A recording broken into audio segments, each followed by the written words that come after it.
Namaskar. As said earlier, I will share my insights about Annam Brahma. That is to say, food is God in two parts. In the first part, we have discussed food as the provider of home to our consciousness. Today, in the second part, I will share my insights how we can be meditative while eating. In the part 1, we discussed eating is an innate and intrinsic activity, and we are engaged in eating day in and day out. Our very embodiment as well as sustenance of our physical body is provided and nourished by the food.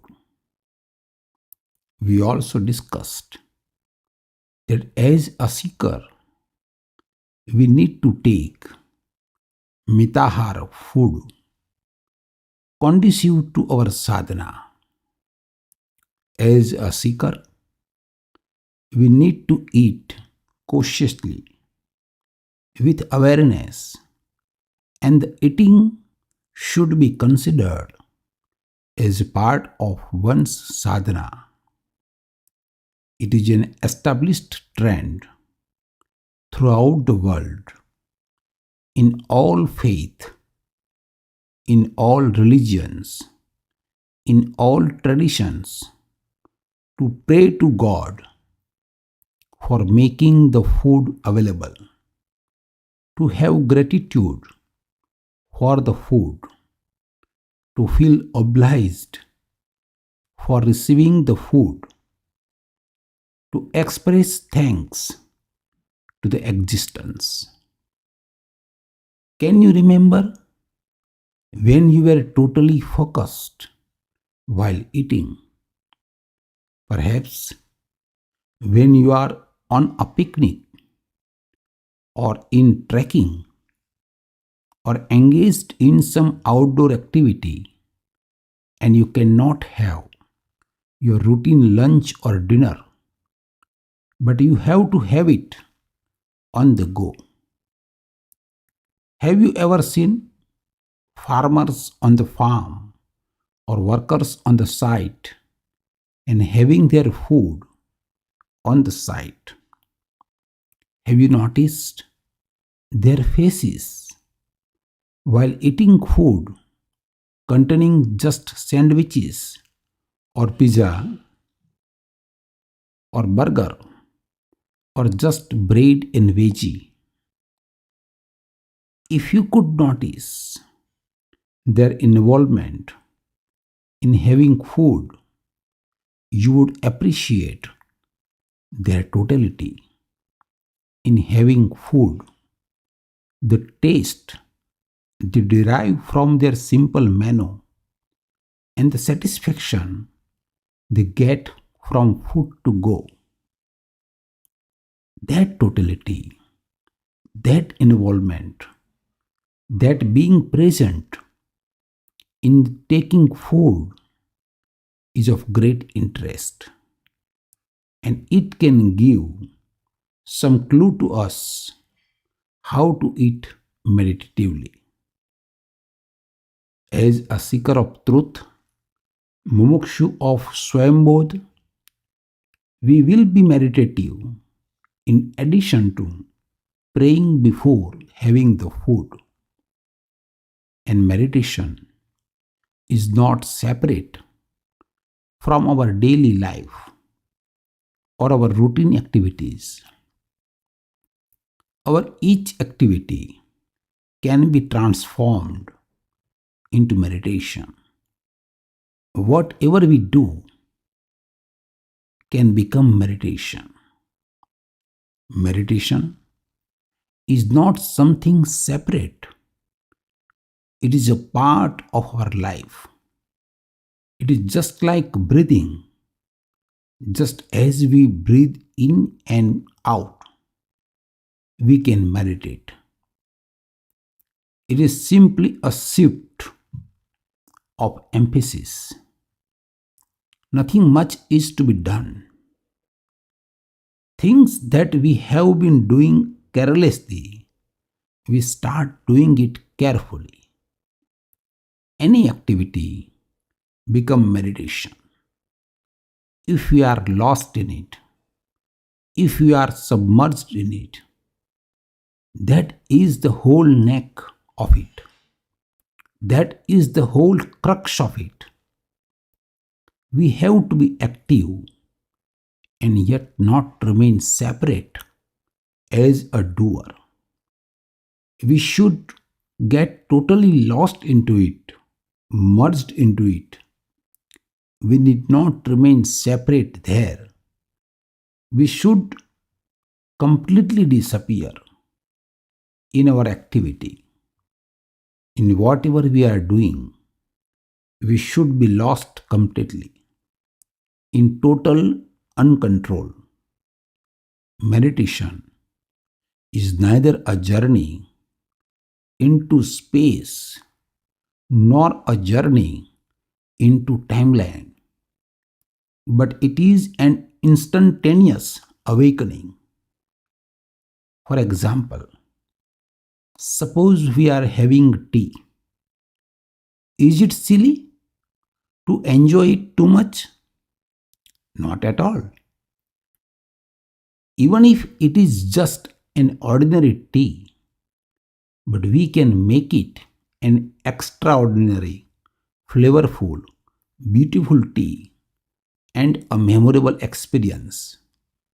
If we enjoy every sip of it, enjoy it with deep reverence, we can even make tea making as a ceremony, listening to the boiling of tea in the kettle and the sounds happening while making tea and the feeling the steam going up, then pouring the tea in a cup or a mug and smelling the fragrance of it, feeling the aroma of it going around in the room, then tasting the tea sip by sip and feeling the satisfaction derived in each sip. In this moment, we are drinking tea. We feel totally having tea and we feel thankful for the wonderful time and tasty tea together with us. No need to think of the future. No need to move away from here and now. As and when the next moment will come, it will be taken care of. In the same way as we are celebrating tea now. What I was trying to explain is that if we can de-automatize our activities, then the whole life becomes a meditation. Then any small thing, having our tea, eating our food, becomes meditation. Meditation is a quality. It can be brought to anything. It is not a specific act.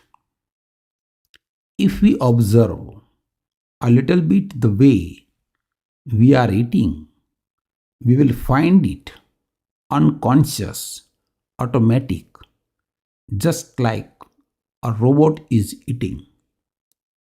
We may feel that how indifferent we are, just stuffing food to the belly, and the taste of the food is not at all enjoyed or lived.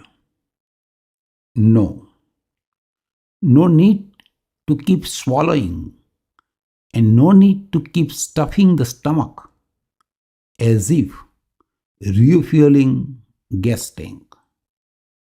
That is not the way to be meditative. While having food, we need to go a little bit slow. We need to be unhurried. We need to be aware of the food items. We need to be aware of every nuance of its taste. What we are eating. In that moment, we need to become the taste of those food items. When we feel the sweetness, we will become that sweetness. We can feel that sweetness not just in the mouth, not just only on the tongue, but we can also feel it all over the body. That sweetness would be spreading in ripples all over the body. We know well that our digestion system starts from the tongue and it is well connected to stomach and the belly. If we observe taste deeply, we continue to feel the taste quite long time, and many a time we remember the same taste until it is digested by the stomach. When we eat unhurriedly, aware of the taste bit by bit, we are more alive, deeply alive, and live intensely. And we really enjoy what a life is, blessed by the food. This life itself is a God. And what else God can be than this life? By being more alive, more aware, we become more divine because each and every particle of the food is dedicated to this body with awareness, in deep fulfillment, and with deep satisfaction. It's all juice and all essence would be nourishing our swabodh, knowing self, and such moment to moment swabodh, self remembering, would be the foundation of our swambodh, conscious of oneself, knowing of our consciousness, knowing of God pervading within us. It is this realization of food that Bhrigu Rishi had to proclaim Annam Brahma, food is God. You would be surprised. Know that one of the technique of meditation given by Lord Shiva to Devi Parvati in Vijnana Bhairotantra is what we discussed a little earlier. It speaks of when eating or drinking become the taste of food or drink and be filled. Such a simple method of meditation that we can practice round the clock just by becoming aware of the taste of whatever we eat or drink. And our eating and drinking is an ongoing process. Just add an awareness to that process, and you are meditative while eating or drinking. To be aware while eating or drinking, avoid all distractions, diversions, and disturbances coming between you and the food or drink. To be aware while eating or drinking, just be a little slow. To pass the drink or food from plate to mouth, have an adequate time for chewing. To pass the drink or food from mouth to stomach, to have a to feel the taste, to honor in real sense, Annam Brahma, food is God. Eating could be meditation without any extra efforts or time. Feeling the taste of food or drink with totality and depth, it could be done all the time. It is worth attempting, and it can give you an insight of your real being and the real dweller within you, the Shivam, the God. You may try it. Thank you so much for listening both the episodes on Annam Brahma